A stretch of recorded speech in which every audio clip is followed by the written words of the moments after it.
oui, on pense à ce film sur l'eau avec ce personnage, on va rappeler ce film qui a eu tellement de succès il y a peu de temps, qui sort La forme de l'eau. Qui a été mon gros stress quand j'ai vu la bande-annonce. Ah, et pourquoi? Parce que j'étais en train d'écrire le livre. Moi j'ai pensé à La forme de l'eau. Hein, le livre, le film et les chansons, et quand j'ai vu cette bande-annonce, j'ai trouvé la...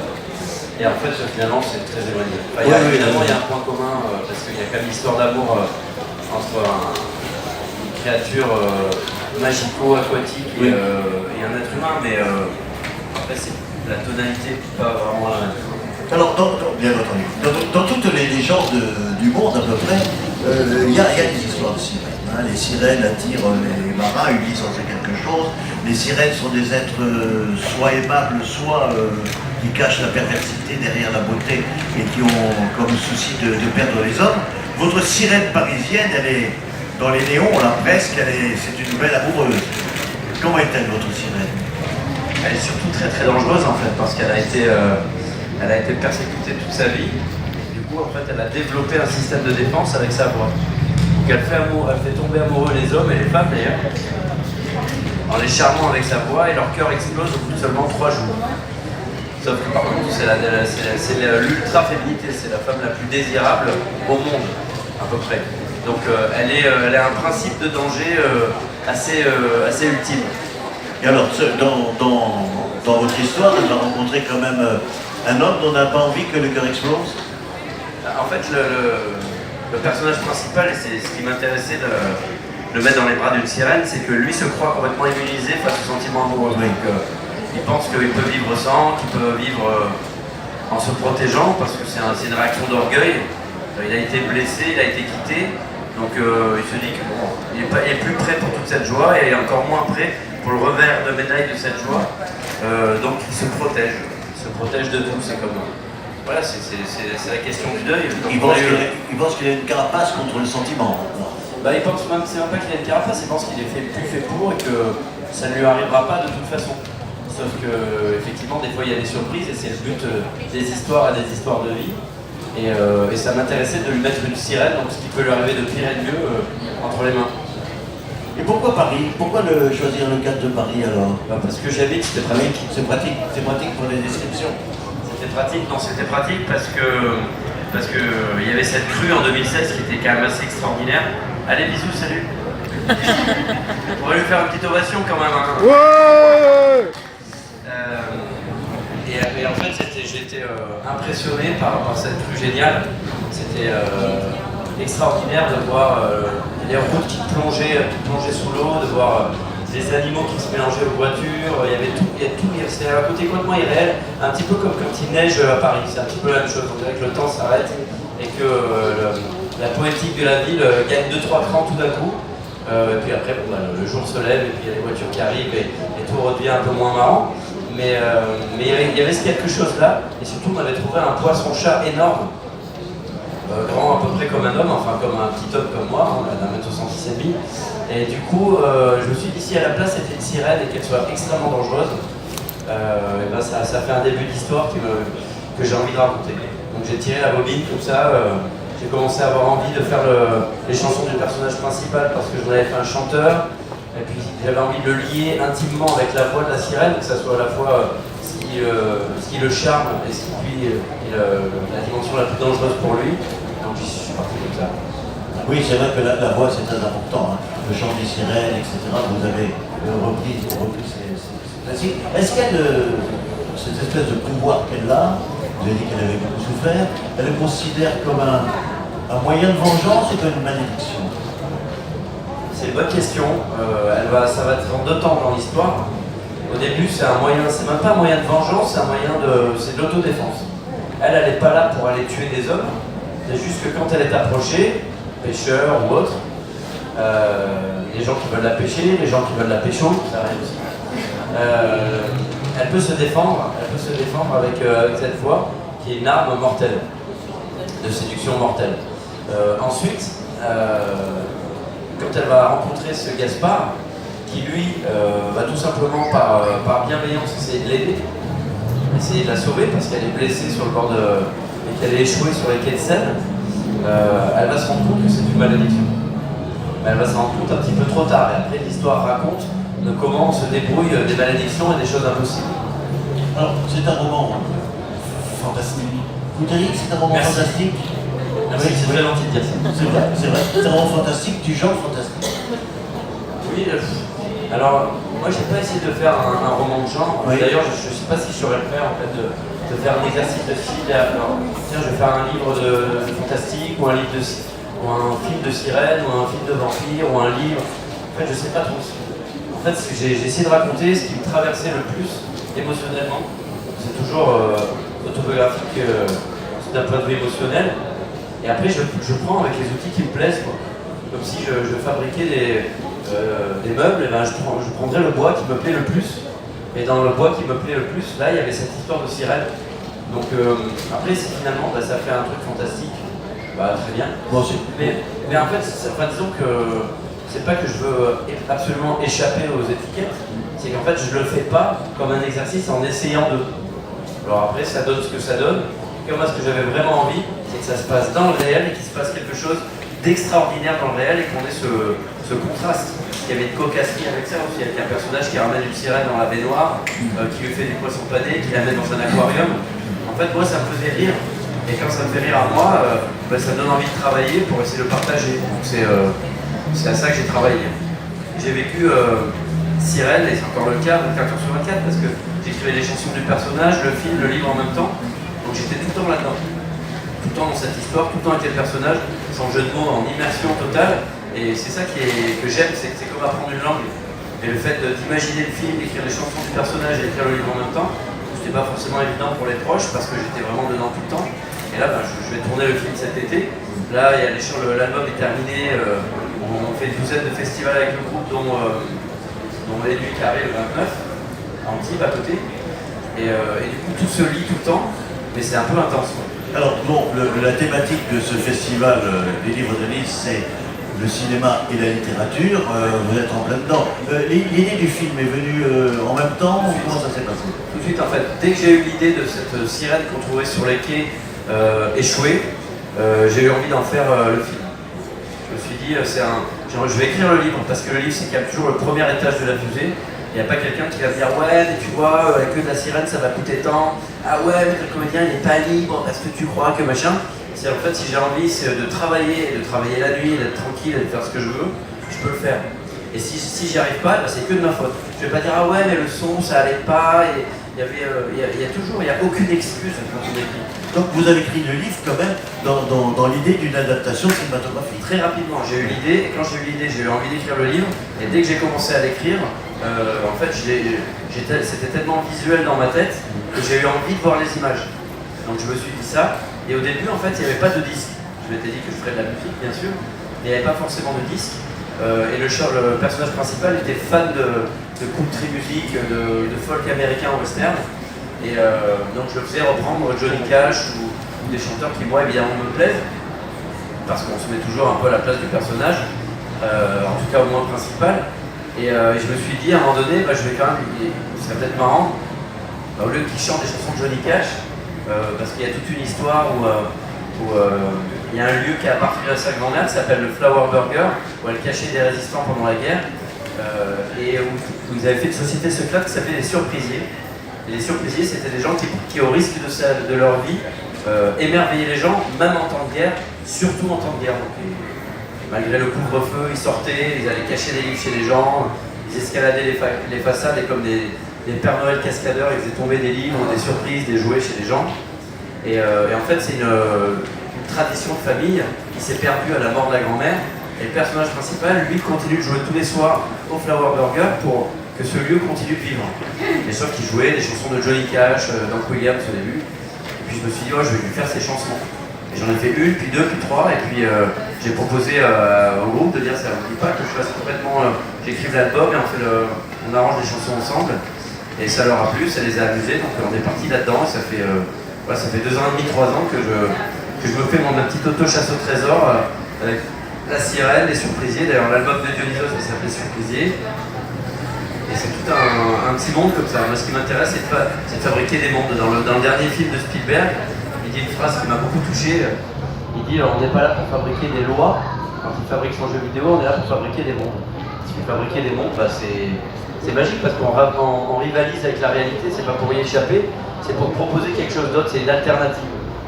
Et quand on peut le partager, bah, quand il y a des gens qui lisent les livres, écoutent les chansons, bah, il se passe des choses marrantes. Alors vous êtes arrivé à l'écriture par la chanson, par les textes de chansons?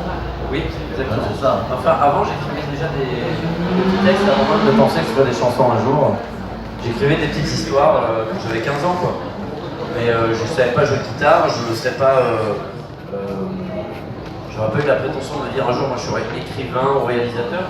Juste raconter des petites histoires, j'écrivais dans mon cahier de texte des trucs comme ça qui étaient. Ça, j'avais déjà ce besoin et cette envie. Vous n'étiez pas premier quand même, vous avez écrit des textes pour des chansons, pour de la musique. Ouais, mais ça, c'est arrivé vers 18-19 ans. Oui, c'est ça.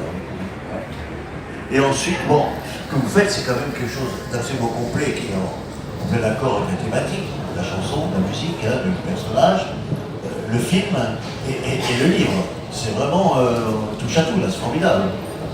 C'est un peu ce que je vous disais avant, en fait, moi le but c'est pas forcément de toucher à tout, c'est de tirer la bobine d'un film comme quand on raconte une histoire.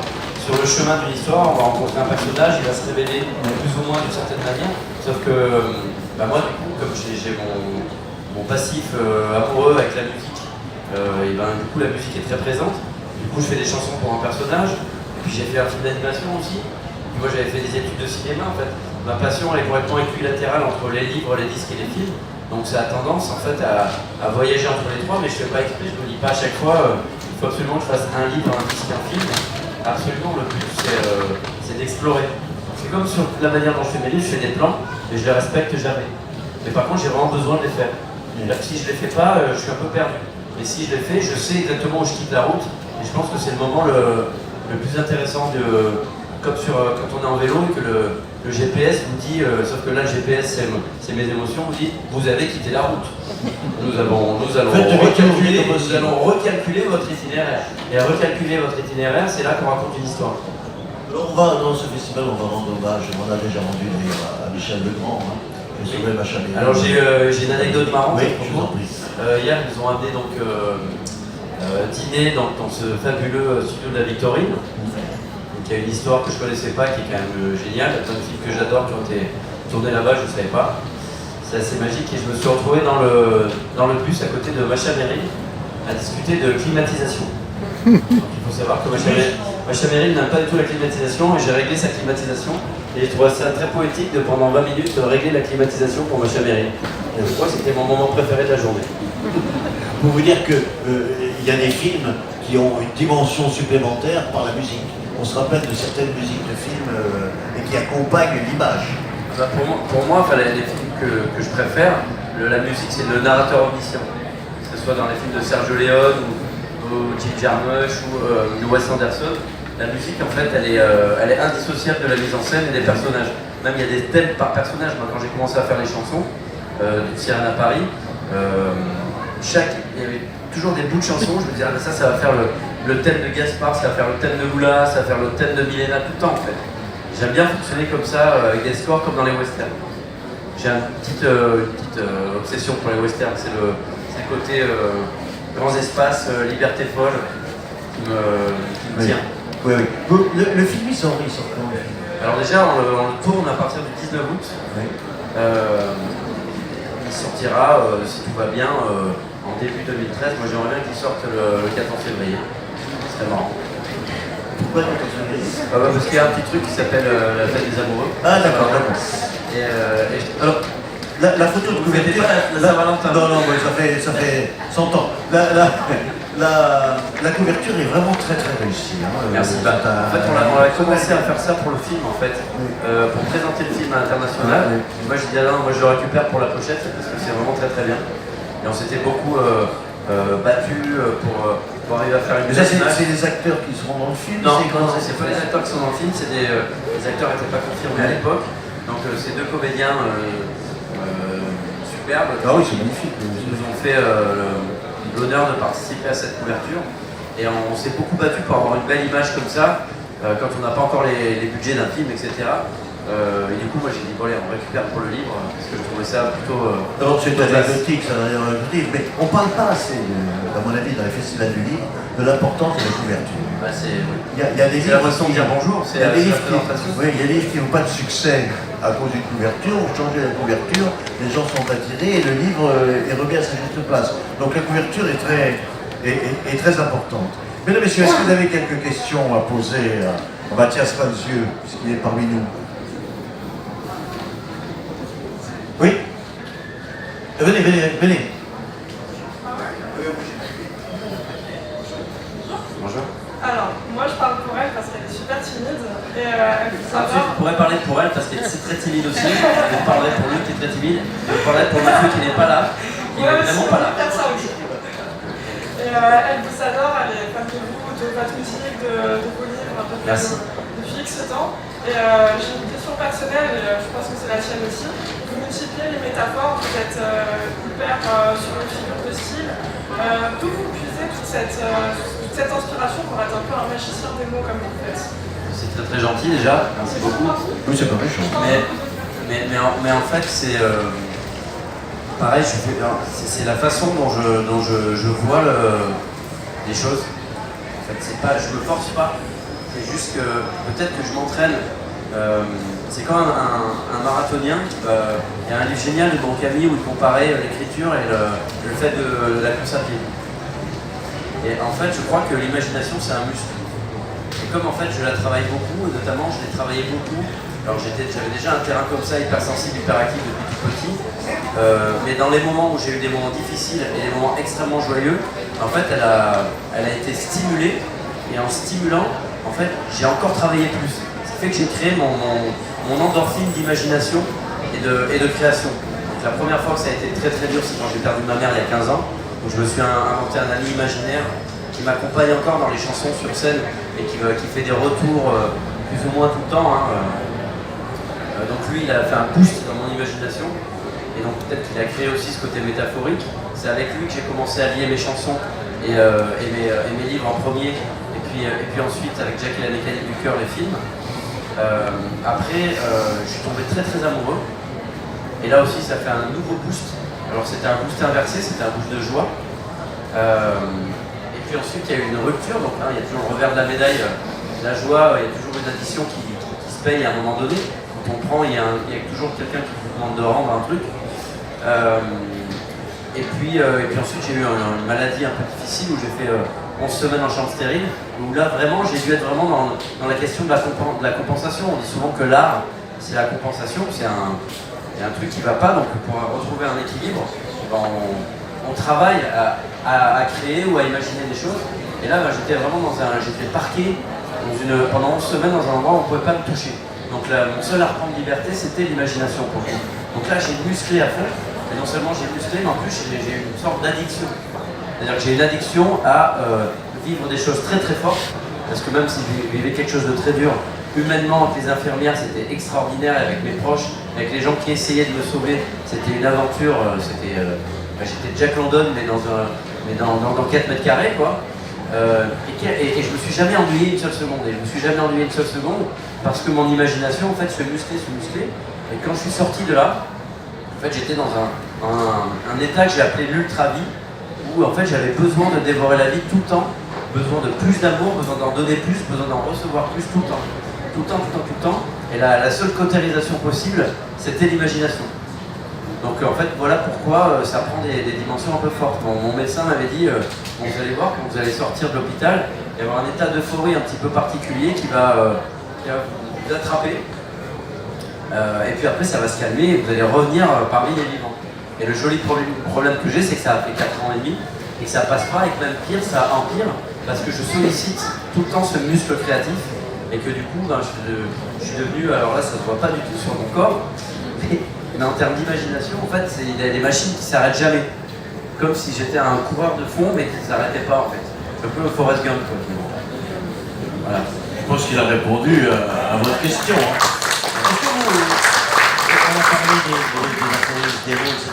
Vous choisissez les mots avec le grand soin, bien entendu, mais vous raturez, vous revenez sur une phrase. Énormément. Oui. J'aime beaucoup la spontanéité du premier jet et j'aime aussi par exemple avec certains réseaux sociaux, enfin, surtout Instagram, le côté immédiat de faire un truc et paf le balancer et 24 heures après ça disparaît. Enfin, j'aime cette Vous spontanéité. retravaillez les phrases. Mais par contre sur les livres, Oui. le premier jet fougueux il est très important. Mais par contre, ça c'est 80%, mais pour atteindre le 100%, je retravaille énormément. Et j'ai des éditeurs extraordinaires qui sont de vrais garde-fous, mais qui comprennent le fou. C'est pas des garde-fous qui ralentissent, c'est des gens qui dans la bienveillance continuent de me faire travailler. Je pense que mes livres sont meilleurs grâce aux gens avec qui je travaille aussi, c'est pareil avec le groupe.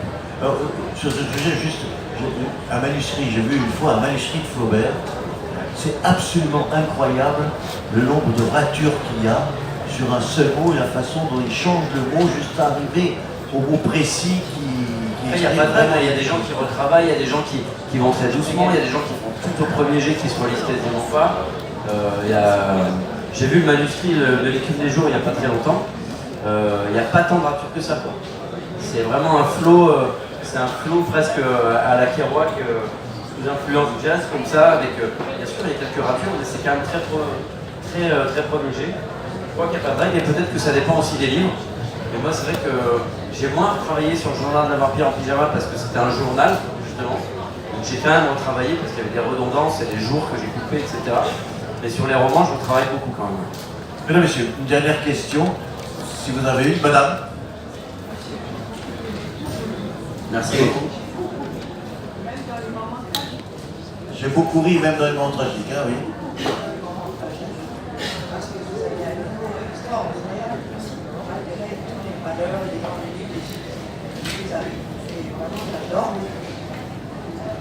C'était pas une question, c'était un question, mais je désordre. prends quand même.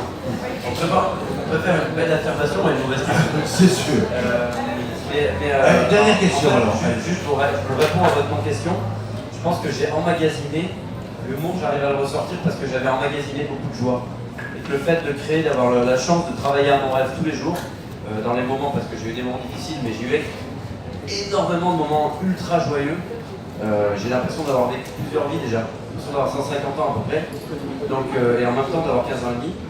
Donc c'est des réserves d'écureuil pour les moments difficiles. Alors je suis pas plus fort que les autres et il y a des moments où j'ai le blues, le doute, etc. Je suis pas meilleur. Mais par contre c'est vrai que j'ai fait des économies de joie, j'en ai pour 2-3 vies à distribuer un petit peu. Dernière question, alors. Comment la dernière? Allez-y, Daniel.